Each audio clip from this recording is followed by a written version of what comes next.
Welcome. I'm Krista Gibson, the host of Keeping It Real, and I'm also the publisher of NewSpiritJournal.com. Now, both this television show and my online publication are designed to help support us in bringing our spirituality into the practical everyday world. So I have a question for you. What can be more practical, something that you deal with on a daily basis, other than light and the ability to see? Interesting question, no? Well, I have a guest today, Dr. Jacob Liberman, who you may have heard of before.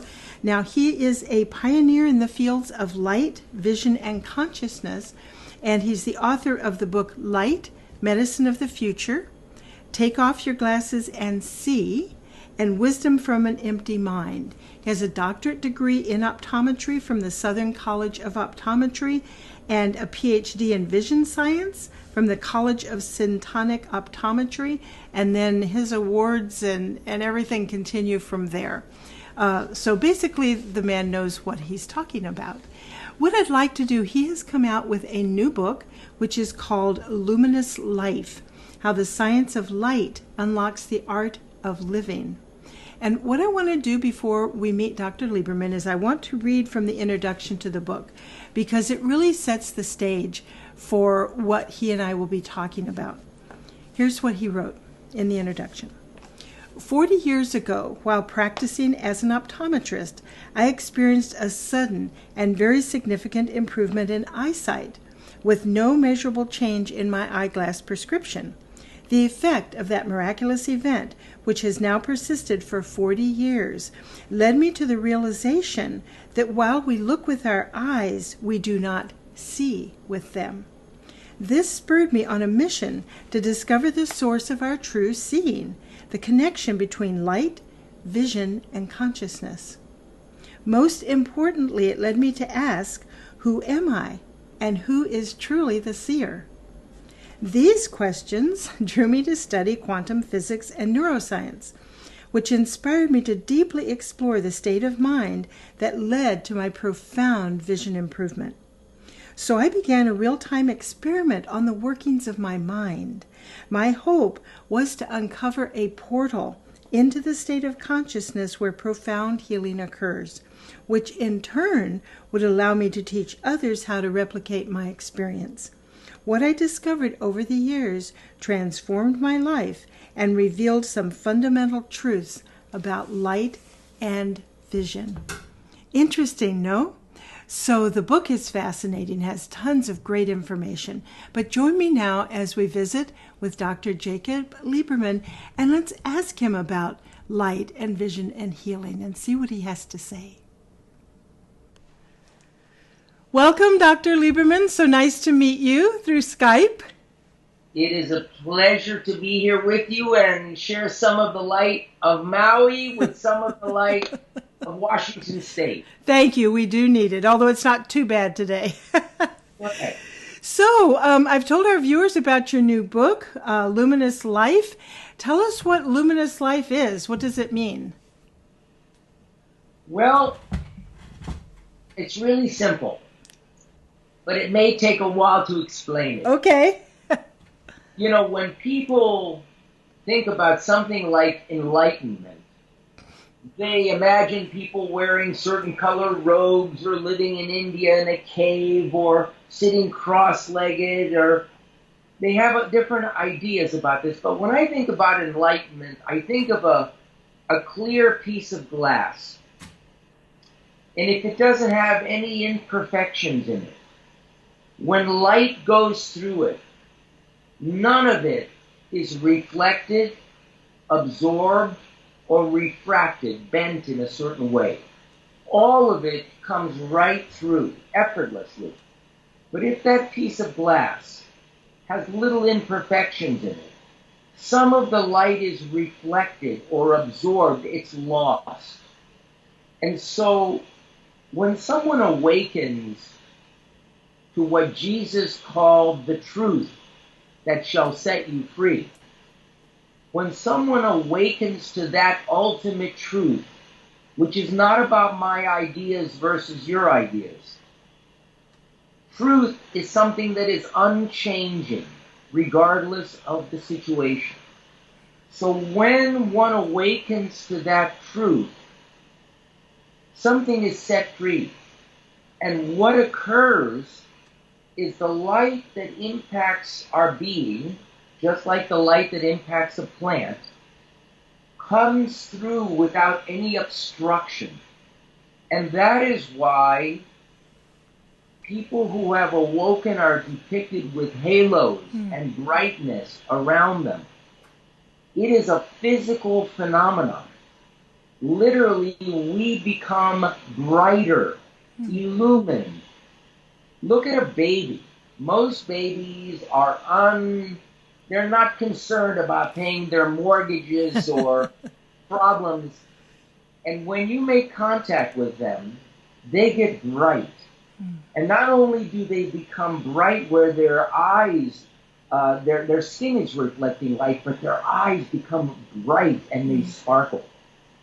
Well, that's because light not only goes into the eyes, but comes out of the eyes. Physically comes out of the eyes. It's measurable. So what is a luminous life? A luminous life is when life and light traverse our being and are not obstructed in any way. So let me speak about that. When we think of our life experiences, we think of, oh, I like this, but I don't like this. I'll have some of this, but I don't really like it. She's nice, but he's not so nice. And the awakening, when the awakening occurs, it is because we become comfortable and accepting of all that is. In other words, we become comfortable with what used to be uncomfortable. And when that occurs, things move through us easily. For instance, one of Buddha's 4 initial truths was that life is difficult. There are difficult aspects of life. But when one recognizes that there are aspects of life that are difficult, regardless of how awoken one is, when we recognize that and we begin to embrace the difficulty as part of life that smooths out our edges, then there's an acceptance, an unconditional acceptance. Sometimes people refer to it as unconditional love. So, what is a luminous life? You know, we all know how a plant is impacted by light. What people do not realize is that when a plant is touched by light, it literally positions itself to receive the exact amount of light that it needs to provide all of its nourishment so it can grow, develop, and evolve. What the average person doesn't realize is the same thing occurs in humans. We think of our eyes as seeing light, but the eyes don't see light, they experience brightness. The eyes are not just in the head. Every cell of the body has eyes that detect the smallest amount of light and respond to it by allowing the light to guide it. So just as light guides the movement, development, and evolution of a plant, it does the same thing in our lives. Not just in a metaphysical or spiritual sense, in a literal sense. In a very literal sense, our eyes are designed to see a single photon of light. What does that mean? The eyes respond and detect reality before it is formed into a tree or a person or an object. Responding to the energy that is guiding the eye to turn towards something. So when we say, it caught my eye, you ever ask, what's the it? Right. The it is the intelligence of life that in religion we call God, It's the ground of reality that quantum physics calls light. It's what spiritual teachings speak of as the light of consciousness. Mm-hmm. It isn't the eye looking for the light, it's the light looking for the eye. That's what catches the eye, causes us to involuntarily look toward that which is calling to us, because that's the next step of our life's journey. That is the curriculum we must follow to fulfill our reason for being. So we're spending so much of our life trying to make things happen, looking for this, looking for that, trying to create our own reality. Yet we forget that life is actually looking for us. The banana tree doesn't have to do anything to produce bananas. The light looks for it, draws it up so that it can fulfill its reason to create fruit. Each of us has a nature. That nature is what we know by heart, what comes natural to us. That is our gift. That is what we are here to bring forth into the world. And so what I've come to realize is what catches our eye is looking for us. And if we merely just follow that guidance and allow it to take us, we'll have a life of contentment. We will feel fulfilled. That doesn't mean that at times we won't get sick or we may not have such a great day because something emotional has happened. But in essence, we will feel a level of contentment which is different from happiness. Mm-hmm. Not something that's occurring because I hit the jackpot, but it's because I've hit the jackpot of uncovering the sweetness in the smallest little things, like us meeting each other right now. We've never met before, right. And this conversation erupted out of nothingness.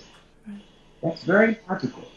So for me, these little tiny things have become the things that are creating my luminous life. So as I listen to you and as you read your book, because I'm always looking at practicality, I'm looking at and that's what this program is all about, is how can we take spiritual principles and bring them into keeping it real. Every day I get up, I do my job, whatever. And as I go through different, like I love some of the things like where you say, we excel when we stop thinking and start responding.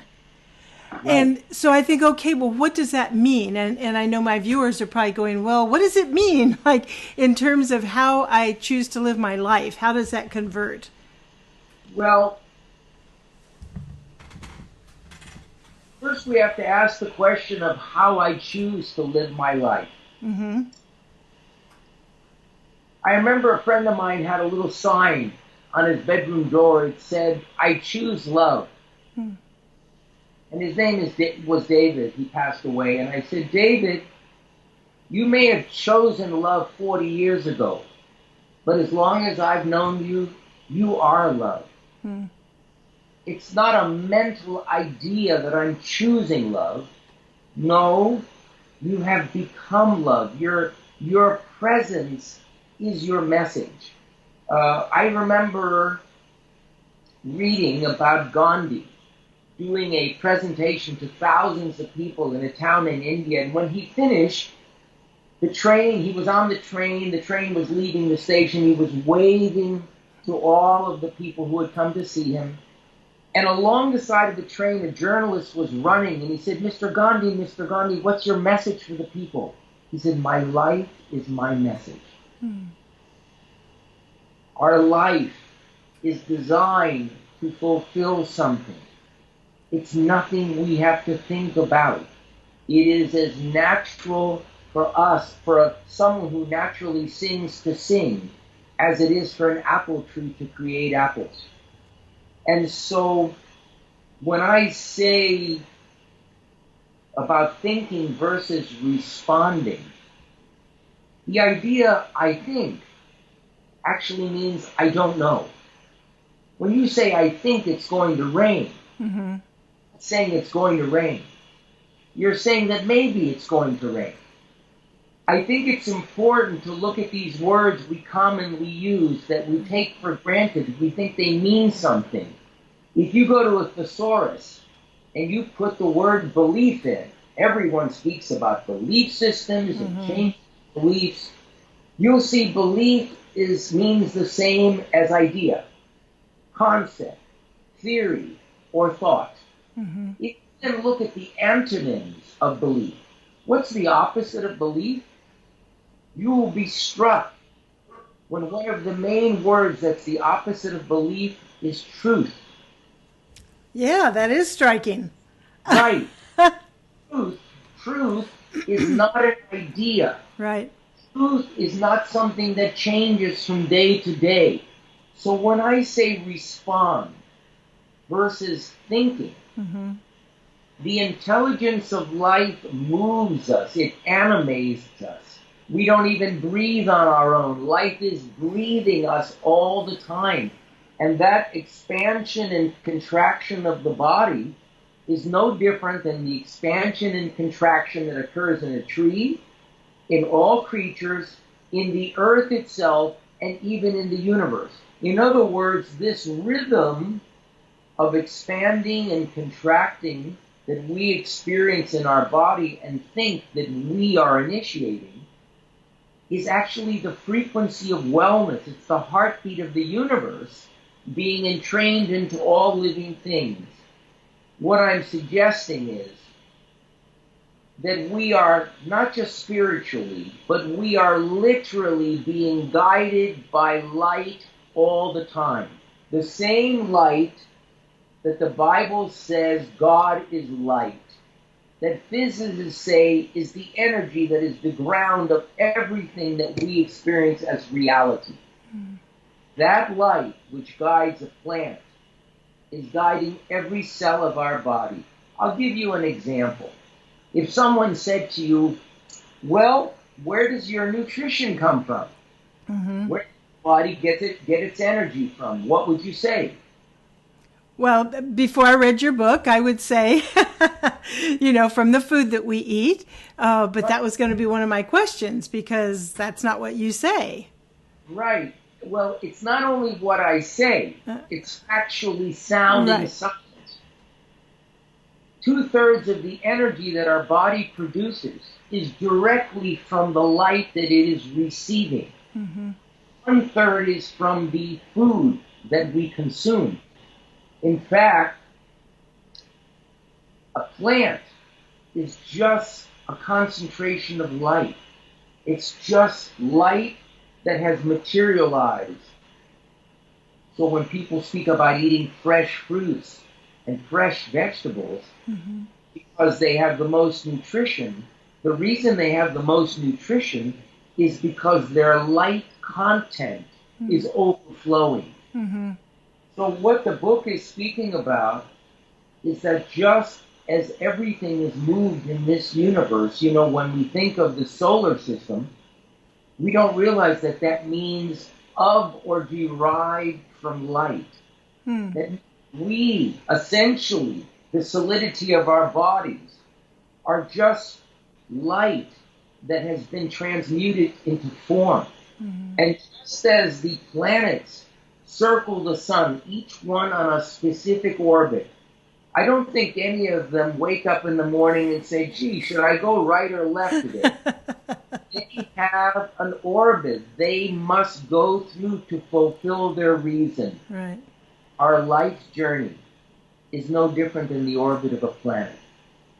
We have a reason for being. Everything has a reason for being. And that reason will be fulfilled. No matter what we do or we don't do. As we said, thy will be done. And yet, most of the day, it's, what do I want from my will? Right. When we allow ourselves, when we notice that we are receiving signals all the time, we can call them precognitions or intuition or my belly brain, but that's light. That's the energy of light communicating with every cell in the body, saying, go this way, do this, do this. There is not a single human function that is not light dependent. Not a single human function. And even when you sleep at night and you do not see brightness, there is light in your dreams. You see light and color and smells and taste, and that's all originating from within. We have all of the cells of the body communicate by sending signals of light. That's a fact. So how we respond to light determines how we respond to life. And what I've seen over the last 45 years is that people have certain responses to what we perceive as color, which are the different portions of the light spectrum. What I've discovered, this is after working with tens of thousands of people, is that their response to color is identical to their response to life experiences. They like are the vibrational foundation of the experiences they're able to embrace. And the colors that they recoil from are vibrationally equivalent to the unresolved issues of a lifetime or unresolved issues that have been genetically passed through generations that we experience because we are an extension of our lineage, if you will, of our humanity. So light is continually upgrading the software of our humanity. It's continually upgrading us to a new level of awareness, and to live a luminous life is to live without a net. But what does that actually mean?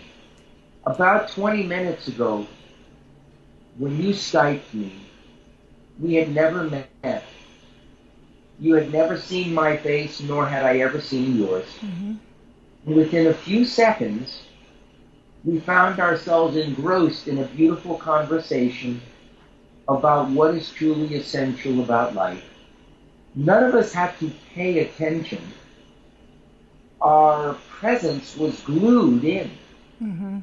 Something was just holding us there. There was no effort required. There was no thinking. There were no notes. There was no advanced rehearsal required. Right. It just happened, and it couldn't be more perfect. Right. And yet spend our whole life worrying that things will come at our way. We do this all day long, this internal process. Right. We've been led to believe is some advanced thing that humans do call thinking. Most of the time it's just worrying. It's just because we're concerned that things may not be favorable. Right. But what I've discovered is life is always working for us. Life is always guiding us where we need to be. Right. And whether you look at this from a spiritual sense or a scientific, it doesn't make any difference.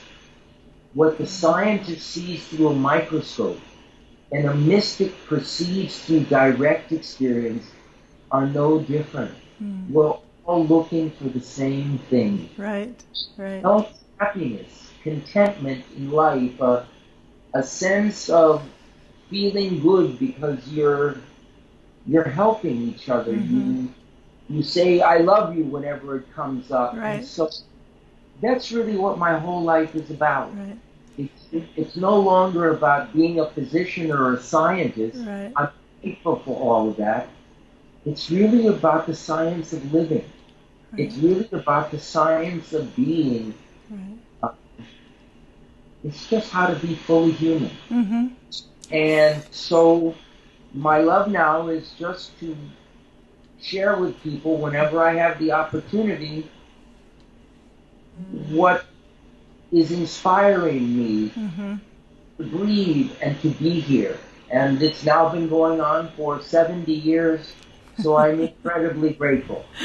That's wonderful. Thank you. You really explained a lot. And I want to, on that note, tell people that you will be explaining all of this in Seattle at East West Bookshop on February 24th.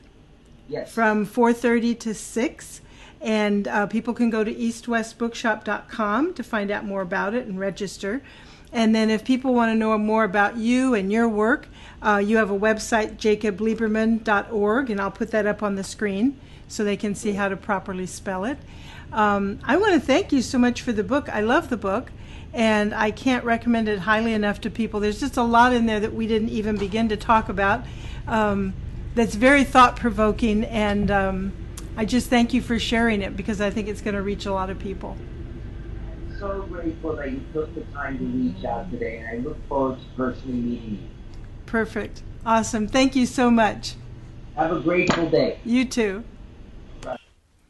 So that was very interesting to learn more about how Dr. Liberman perceives light and life and decisions. And it really is a fascinating way to look at living, and certainly is a lot easier than constantly just trying to worry and wring our hands and figure everything out. And I think it's very much about getting in the boat and going downstream instead of upstream.